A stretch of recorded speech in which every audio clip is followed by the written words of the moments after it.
Hey, welcome back, people, to the Ox and the Rat. I'm your host, the Ox. And I'm the Rat.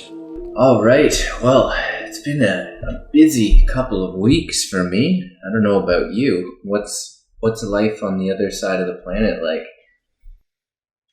Oh, it's relaxing. Just got off a vacation. Although I couldn't really go anywhere or do much, but it was no work. What's the workload been like for you in this new work environment? More, less, harder, easier? I wouldn't say harder, but it's more work. There's supposed to be two people doing my job, but instead it's just me. So I just picked up the remainder of the stuff, and that's it. You just get used to it after a while, I guess. Yeah, isn't that the truth, eh? Like, it becomes like your new normal. That's some danger in that, though, don't you think? Yeah. If you add on one more, you're like, all right, I can handle this. It sounds like you're going in that direction. Yeah, yeah. Like as a contractor, when it rains, it pours. Sometimes there's nothing, but sometimes there's a lot. And yeah, I'm just living too many different lives here. I've got two different jobs, and all of a sudden I've got lots of work to do. And man, like there's the dog too. I've got to take care of the dog. Got to find time for your partner. You have to find you're working 10-hour plus days, and then I've got to go to my second job and trying to keep on track with school too is just not enough hours in the day, man. Not enough hours in the day, so I'll try and keep this one short. But I think what we're talking about might lead into the moral of our fable today. Are you ready? Yeah, let's do it. Do it. All right. This one's called The Dog and His Reflection. A dog, to whom the butcher had thrown a bone, was hurrying home with his prize as fast as he could go. As he crossed a narrow footbridge, he happened to look down and saw himself reflected in the quiet water, as if in a mirror. But the greedy dog thought he saw a real dog carrying a bone much bigger than his own. If he had stopped to think, he would have known better. But instead of thinking, he dropped his bone and sprang at the dog in the river, only to find himself swimming for dear life to reach the shore. At last he managed to scramble out, and as he stood sadly thinking about the good bone he had lost, he realized what a stupid dog he had been. Do you want to guess at the moral of this fable? Let's see here. Appreciate what you have. Yeah. I think that would work just as well as this. But the one I have written down here, it is very foolish to be greedy. But I like yours as well. Maybe you should be writing these instead. This is, or my version's a little bit less harsh. Yeah, less dark. Yeah. Well, is it foolish to be greedy? I think an important point to start off on is to define, as we do in academia, our terms. What is greed? Because that in itself is kind of the essence of this. Like, you've got a bone, you look somewhere else, somebody's got a bigger bone. I don't know. Isn't that one of the commandments? Coveting. Yeah. Don't covet your neighbor's wife. Yeah, or your neighbor's bone. You. Okay. That doesn't sound right now. But yeah, you get the point. Yeah, I guess so. It's obviously an old theme. It's played down over the centuries. Must be something to it. I think if greed means more than you can handle, then I agree, right? It's foolish to be greedy. When you see, okay, so I've got in my occupation, I'm using this old computer, super old. I actually have two, and I'm using the older one just because I wanted to use it and not burn out the newer one, isn't even that much newer. Then you've got these people. I've got one monitor, and I see all these people with like dual monitor setups and the whole thing. I want this, I want that. That wanting thing is not really useful. I should be focusing on need, right? And the dog got what he needed. He had a bone. Did he need a bigger one? Well, no, he probably didn't. And in the end, he got nothing. So, yeah, agree. Yeah, there's a lot of that coveting of objects that people have. That's a good one. I think also you have to think about greed in this situation is that he was trying to steal it from another dog. Yeah. Right? I think that's the bad part. So if you were perhaps, hungry and you got more than you should have, or, in certain situations, like your work, right? Maybe say your boss or whoever the owner of the company, there's a lot coming in. Maybe it's a little too much for the amount of staff, but that's needed for the business. So, and that's going to give everybody jobs. Is that greedy? Probably not. Well, I guess, yeah, the point is like more than you need or taking from someone else. In business is a bad example for the latter, because that's just how business works. If you don't take somebody else, if you don't occupy that market share, somebody else will, right? But the point about like, the work, taking on more than you can handle, that would be an example of greed by my definition. More than you need, that want, right? More than need. I think that I've seen it happen in education personally, right? When I was a teacher, I saw there were definitely examples where I worked at schools that grew over time, from a certain class size to a much larger class size. And that definitely has an impact, right? And that's for-profit education. So there's sort of a law of diminishing returns there. When you get past, it's been well studied, right? You can't give individualized education to more than 20 students at a time, probably less, if we're honest. So that's an example of greed, right? And it leads to companies' downfall for sure, right? If you take on more than you can handle, you start making mistakes, they compound over time. Staff don't want to work for you, they go somewhere else. Yeah, so that's certainly something I've seen in business and, in education to some degree.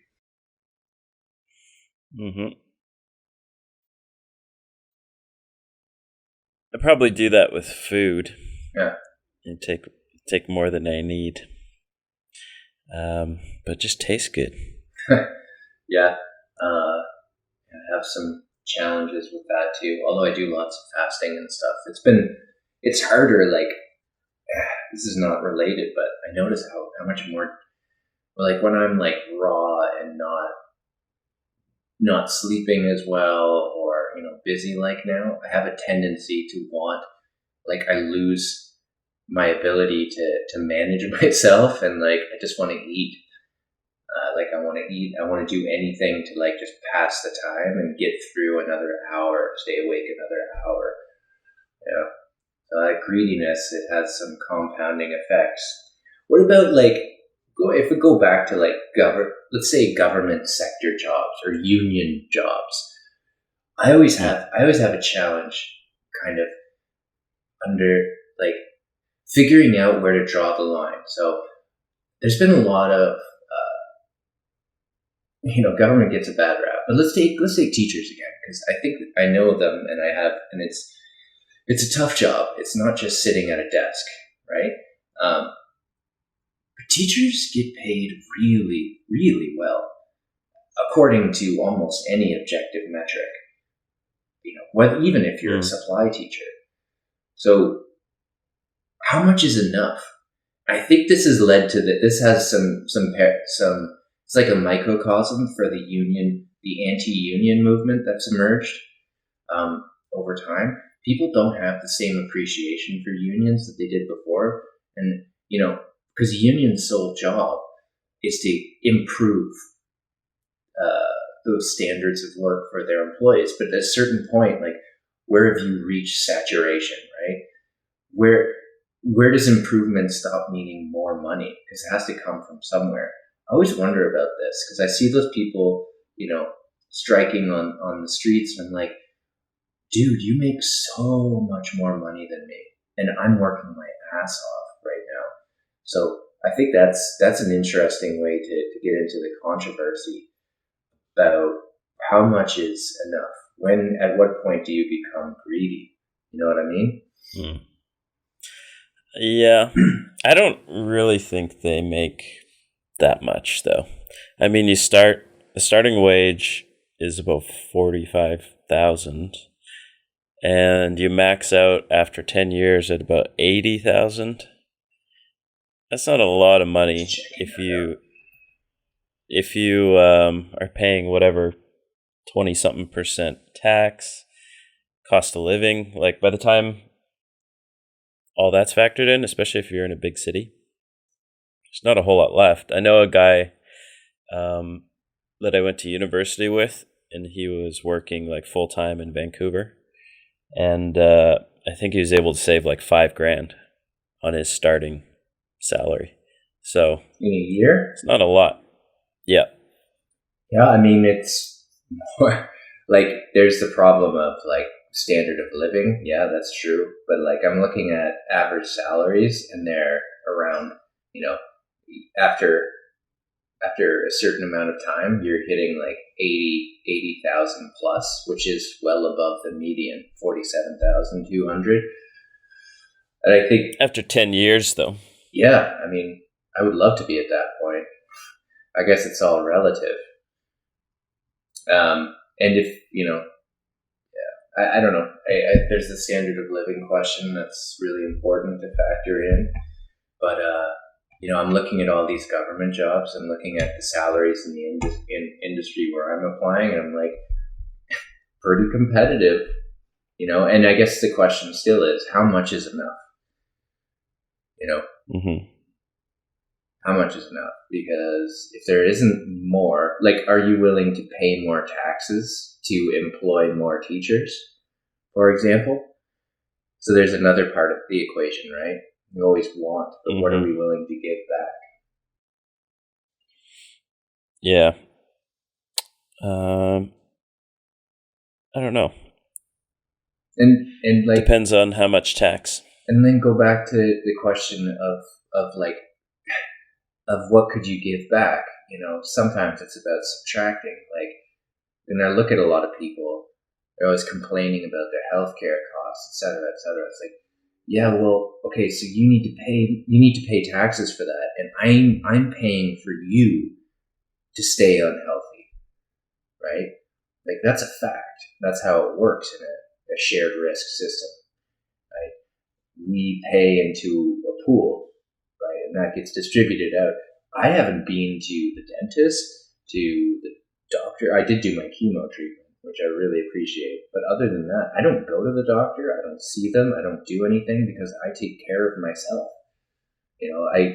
So I find it like kind of one-sided to say, oh, we deserve more money. It's like, well, with rights come responsibilities, right? Like, if you deserve more money, do you also deserve to pitch more in somehow?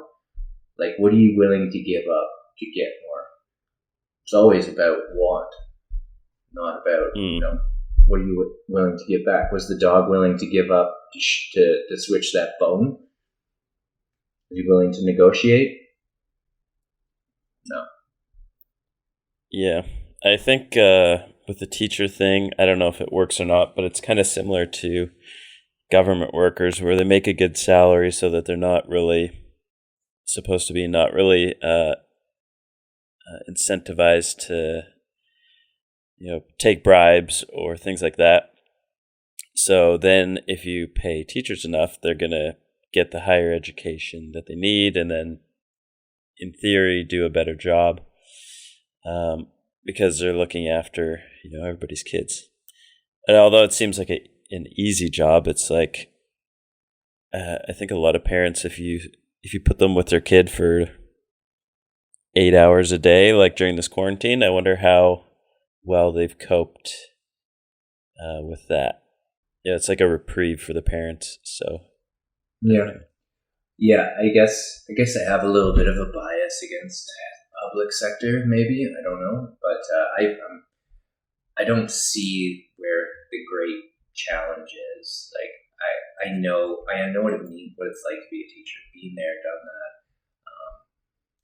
I have my sympathies, but like, I just, again, everybody's talking about we deserve more, we deserve more, we deserve more. If you're accounting for inflation, which is important, a pay rise makes a lot of sense. If you're just saying I just deserve more pay, and we want smaller classes, okay, I agree with smaller classes, right? Because I understand how that impacts learning for the client, right? Who are the students, and by extension the parents. But the question of more salary, more like rights, and more this, more that. I don't hear it often accompanied by the other side of the equation, which is, what are you willing to do to give up for it? It doesn't happen very often. People complain that they never provide solutions. And, at this point, we're just doubling down on debt all the time, right? And at some point, it's going to break, and we're going to be, because we're just putting off these problems. Yeah. I guess I'm very dark today. I think there's a lot. Well, I don't know. You'd have to do some comparisons, but if you compare union or like increase in wage compared with all the other excess BS spending on anything else, like wasted money, I can't think of specific ones, but what was it? The fighter jets that they bought from Halliburton, which they probably still haven't got yet. Yeah. I mean, it's been what, over 10 years or something like that, and the costs increased like billions of dollars. Yeah, I believe. And by the time they get here, they'll be obsolete. It's insane. Yeah, man. That's a whole issue of the military-industrial complex that's been going on forever. Like they're not incentivized to be efficient because of budgets, and because of the whole way that the bidding process works. Government is terribly inefficient. I'm not a huge fan of it, although I recognize its need. Yeah. The fact that contract also goes to like an outside company, like outside of Canada, when you have Bombardier or something, like fund a Canadian company to make those things. Yeah, I see a return to nationalism here and protectionism to some extent. I don't know how I feel about it. I think, when it comes to quality, I'm willing to pay more if I can for less if the quality is good. And hopefully that's something we can all do. Like, buy fewer things and focus on really important things. And when you do, buy local. I think that's a really good way to live, a good rule of thumb.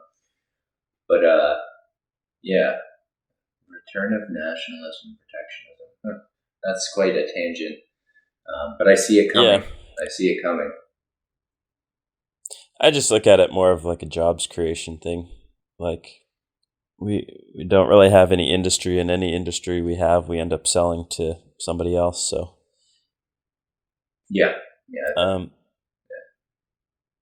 That's kind of the greed. It's like forget the country. Let's just cash in and take our money and whatever, retire or start a new business. Who knows? Yeah. Well, we said we were gonna keep this one short with everything I gotta do. What is it? 8 in the morning. I've already been working for a few hours. I'm gonna get back into it, and yeah, then I gotta drive my dog across the city. Oh, all right. Well, let's wrap this one up. It is very foolish to be greedy. Well, from my perspective, the question is, what is greed? And if greed is more than you need, which I think is a fairly accurate description, then yeah, it is, because you make a lot of mistakes by looking for more without reflecting on whether or not it's adding any value to your life. Yeah, that you don't want to be that dog. At the end of the day, you had a big bone for a short while. That was tasty for a little bit, but next thing you know, you're in the river and you got nothing to show for it. And especially at the expense of another, as he was willing to take from someone else, although he had. I know, yeah, I'm glad you brought that up. That's a really good dimension, right? Greed is not just wanting, the question of wants versus needs. It's about taking from others so that you can have. Yeah, that's good. I haven't really thought about greed to this extent, and of course that's why we've done the show, right? Hopefully you listeners out there, a few of you, have had an opportunity to reflect more on what it means to be greedy. Are you being greedy? Or maybe you're just, you're ambitious. It's important to draw a line and be able to distinguish between, motivation, ambition, and greed. Wouldn't you say? I would say, and sometimes hard to know where that line is. Oh, for sure, man, for sure. Well, I'm greedy right now for money, so I'm gonna get back to work. But yeah, if you're out there listening, please leave us a review, leave us tell us we're terrible. All feedback's good feedback at this point. So yeah, hope you enjoyed it, and looking forward to connecting again. Until next time. Auf Wiedersehen. Adieu.